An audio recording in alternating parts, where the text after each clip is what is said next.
Alors, grand 2, la photosynthèse, un phénomène majeur. Donc, première question, il va falloir exprimer la production primaire nette par une relation mathématique simple. Donc, tout s'est déduit du document où on apprend qu'en fait, les végétaux, tout ce qu'ils produisent, c'est la production primaire brute, mais une partie de cette production est consommée, une partie de cette biomasse est consommée pour leur propre respiration. Il ne reste que, après, la production primaire nette. Du coup, on en déduit que la production primaire nette, elle est égale à la production primaire brute, l'ensemble de ce qu'ils produisent, moins ce qu'ils respirent, donc la biomasse respirée, ou la biomasse consommée par respiration. Donc voilà pour la première question. Deuxième question, plus complexe. On nous demande de calculer le pourcentage d'énergie solaire permettant l'accroissement de la biomasse végétale en un an. Donc pour répondre à cette question, déjà, il faut savoir, en un an, combien de biomasse a été produite. Donc, c'est-à-dire que l'on va calculer la production primaire nette totale. Donc d'après le tableau, c'est égal à la production primaire nette des continents plus la production primaire nette des océans. Donc si on passe à l'application numérique, c'est égal à 55 plus 117. Et du coup, ça fait 172 gigatonnes. Alors sauf que nous, on veut ça en kilogrammes pour pouvoir en fait continuer notre calcul.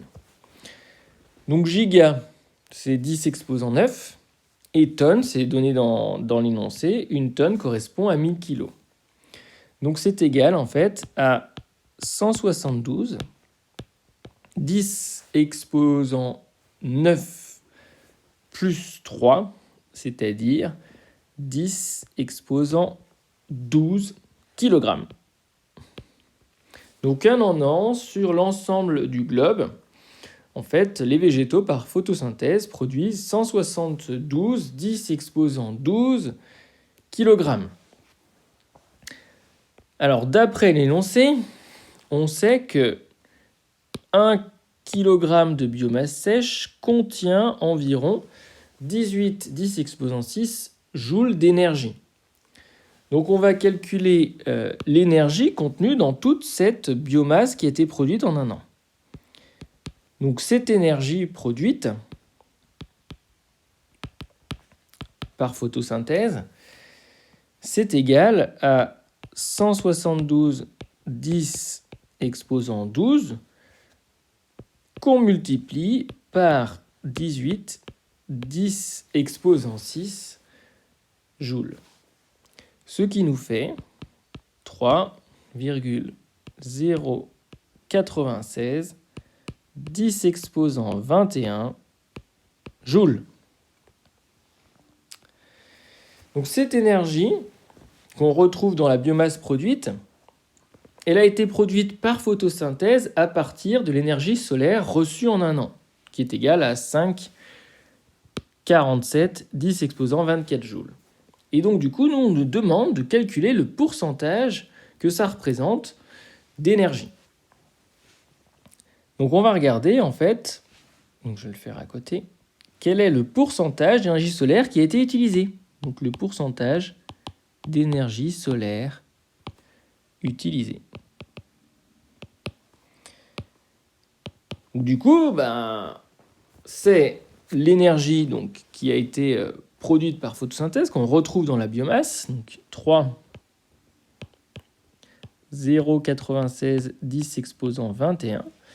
Et on divise cela par la quantité d'énergie solaire reçue par la Terre en un an, donc 5,47 10 exposant 24. Et pour avoir le pourcentage, il ne faut pas oublier de multiplier par 100. Donc si vous faites ça, vous allez trouver environ 0,056%. C'est-à-dire moins de 0,1%.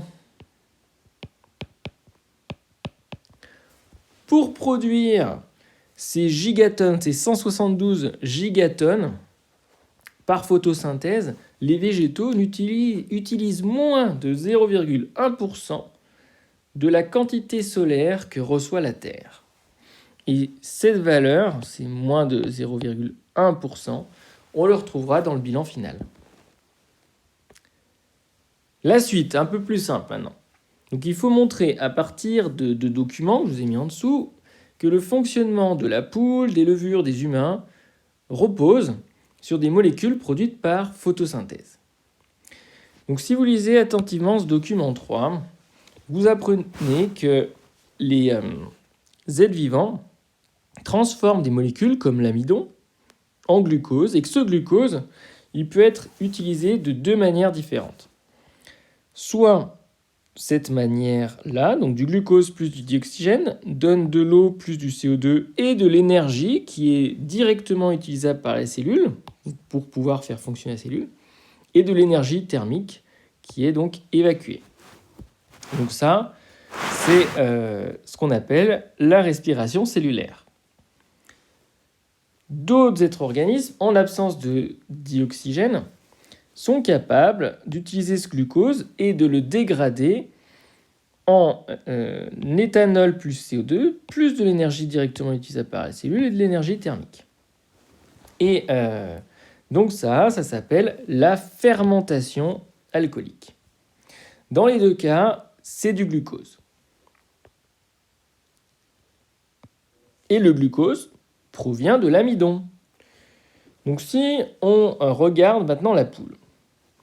La poule, elle mange en fait des grains qui sont riches en amidon. Ces grains ont été produits par le blé. Et le blé, pour produire ces grains, il a utilisé l'énergie solaire. Il a fait de la photosynthèse. Donc la respiration de la poule, donc quand elle dégrade en fait le glucose contenu dans l'amidon contenu dans les grains, et bien à la base, c'est des molécules qui ont été produites par photosynthèse. Nous, humains, on peut manger des pâtes. Ces pâtes ont été produites grâce à la farine qui contient de l'amidon, et c'est pareil, à la base, il y avait encore ces molécules produites par photosynthèse. Pour faire le pain, la pâte, on va la faire lever grâce à des levures, et les levures vont transformer l'amidon en CO2 plus en alcool. C'est pour ça d'ailleurs que la pâte à pain va gonfler, puisque le CO2, ça va faire des bulles de gaz, et au moment de la cuisson, donc l'alcool sera dégradé, il n'y aura plus d'alcool dans le pain au moment de la cuisson, mais il y aura encore ces bulles d'air, donc ces trous qui feront la mie. Et donc pareil, à la base, elle utilise bien de l'amidon, et à la base, c'est bien de la matière organique qui a été produite par photosynthèse. Et nous, pareil, quand on mange notre pain, qu'on fait de la respiration cellulaire avec justement le glucose qu'on en tire de la digestion du pain, pareil, à la base, il y a toujours cette matière organique produite par les végétaux. À la base de toutes les chaînes alimentaires, il y a des végétaux et il y a la photosynthèse. La photosynthèse est bien à la base de toutes les chaînes alimentaires. Dernière question, donc il faut calculer le coût en énergie solaire d'1 kg de végétal vert, d'1 kg d'herbivore et d'1 kg de carnivore. Donc du coup, si vous regardez un petit peu ces données, donc on se rend compte que pour produire 30 tonnes de végétaux verts, 38 10 exposant 3 gigajoules d'énergie solaire ont été utilisés. Donc pour produire 1 kg de végétal vert, donc 1 kg de végétal, il faut 38 10 exposant 3 gigajoules divisé par 30 tonnes, on le veut en kilos, donc 10 exposant 3. Et si on fait ça, on trouve que ça correspond à 1,27 gigajoules. Pour faire 1 kg de végétal vert, l'énergie nécessaire, c'est 1,27 gigajoules d'énergie solaire. Pour faire maintenant 1 kg d'herbivores. Les herbivores vont manger donc des végétaux verts, et ces végétaux verts ont été produits par l'énergie solaire. Donc au final, 38 10 exposant 3, divisé cette fois par 1 tonne. Donc 10 exposant 3 kg. Et bien là c'est facile, il n'y a pas besoin de le mettre à la calculette, ça nous fait 38 gigajoules d'énergie. Donc il faut 38 gigajoules d'énergie solaire pour produire 1 tonne d'herbivores. Et maintenant, pour produire, 1 kg d'herbivores. Pour produire 1 kg de carnivores, et ben c'est toujours la même logique. 38 10 exposant 3 divisé par 0,1 tonnes, donc 10 exposant 3. Et ça, ça nous fait 30. Donc ça nous fait 380 gigajoules d'énergie. Et on se rend compte que plus on augmente, en fait, plus on monte la chaîne alimentaire, plus il faut d'énergie, plus c'est dépensier. Parce qu'à chaque fois, en fait, qu'on consomme par exemple, si le carnivore consomme des herbivores, donc une partie de la biomasse qu'il consomme est utilisée pour respirer, donc il y a des pertes d'énergie à chaque niveau. Alors qu'est-ce qu'il faut retenir de ça ? Il faut retenir que pour faire de la viande, par exemple, il faut beaucoup plus d'énergie que pour faire des végétaux. Donc c'est pour ça que notre régime alimentaire, l'importance de la viande dans notre régime alimentaire, a un sérieux impact sur la biodiversité mondiale, et en réduisant la quantité de viande dans notre alimentation, on préserve un petit peu l'environnement. Alors pour terminer, voilà ce qu'il faut retenir de ce TD. Donc, il faut retenir cette histoire de 0,1%. Donc à l'échelle de la planète, les organismes chlorophylliens n'utilisent pour la photosynthèse que 0,1% environ de la puissance solaire totale disponible. On va aussi retenir qu'ils sont à la base de presque toutes les chaînes alimentaires. Presque toutes, c'est toujours des organismes photosynthétiques.